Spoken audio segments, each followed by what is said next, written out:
Hi, welcome to iBuzz. Today on the buzz, we find out why some Ghanaians are happy about Hajia4Reall's fraud case.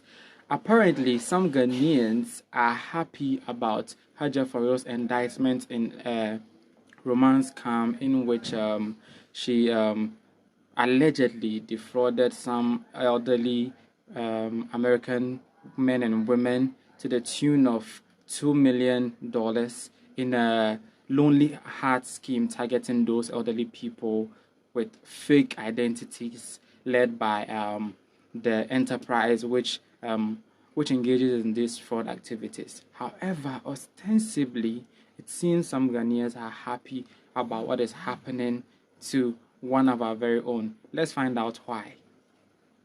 One would wonder why Ghanaians or any person would be happy for somebody's downfall or predicament. The indictment is a grave one. She's accused of committing various heinous crimes. However, we think these are some of the reasons why people are happy about her indictment. First of all, is the PhD syndrome. The PhD syndrome is the pull him down syndrome.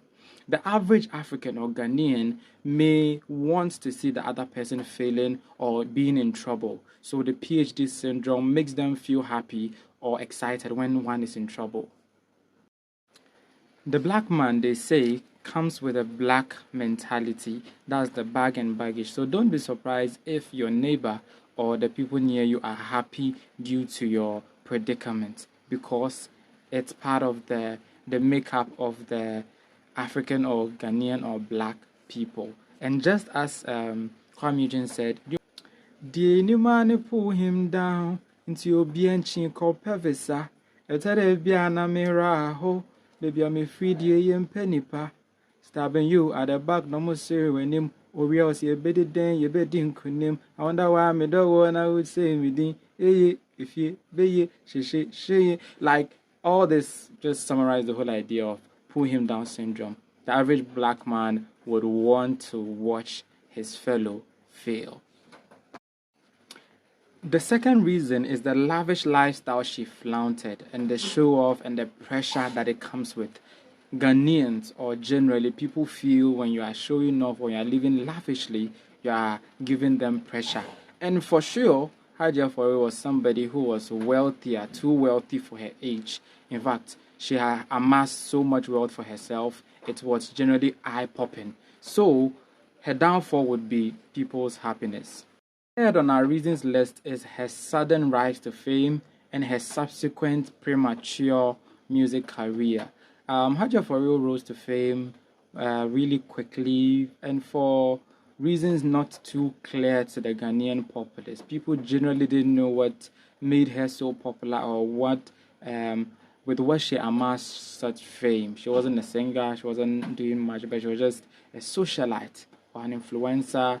And later on, she became a vixen for most musicians and appeared in several music videos and all that. And she was showing off a lot of wealth, a whole lot of money, hanging out with all the best personalities. At a point, she was allegedly having a relationship with Kennedy Japan and all that, which also made her really popular. So all these came together to make people feel, well, there's something more to this. Like, it doesn't really make sense. So now that all these fraud case and romance scam, indictment is come, people are now like, well, it serves you right. Also, the next thing is that her premature music career also was quite annoying for some people. Do you know how many years most musicians were underground? But she got it like on a silver platter, so people wouldn't be too happy how easy she got it. And besides, she did something no Ghanaian musician had ever done. She released an EP, a 7-track EP, with music videos for each song. She released her first EP in her music career, Here to Stay, against all odds. That's following the backlash she received for her first single, Better Than, and people were not too happy. People were like, she doesn't have the voice, she doesn't have talent and all that. But against all those naysayers, she released an EP, a 7-track EP, which she shot videos for all of them, and it was quite surprising. How much, like, where should she get all the money to do all that and all that? And as Amir Debra and as Amir Debra said, she was acting as a musician. So I think most Ghanaians felt she was forced. Her career is kind of forced, and because she has money, she's having her way, playing shows and all that, which was quite premature too. The music career wasn't mature for them. They felt it was forced, and she was using money to have a way. And you know how that shit works. The next reason is that she became a motivational speaker and a feminist. Like, she started speaking, motivating people to work hard and all that. They will make it. Like, all of a sudden, Hajia4Reall was like a motivational speaker and a feminist. She started encouraging the ladies to work hard. They shouldn't depend on any man and all that. So when all these things came up, people were now like, hey, so you were frauding people, quote unquote, and you were here speaking all this gibberish to us. Finally, the lies. That's the denial from she and her team. Is also one of the reasons why people are now like, they lied to us. They lied to us by denying report of her arrest last year, November, when we had the source. Clearly, we had the source that she had been arrested in the UK and been ready to be extradited to the US.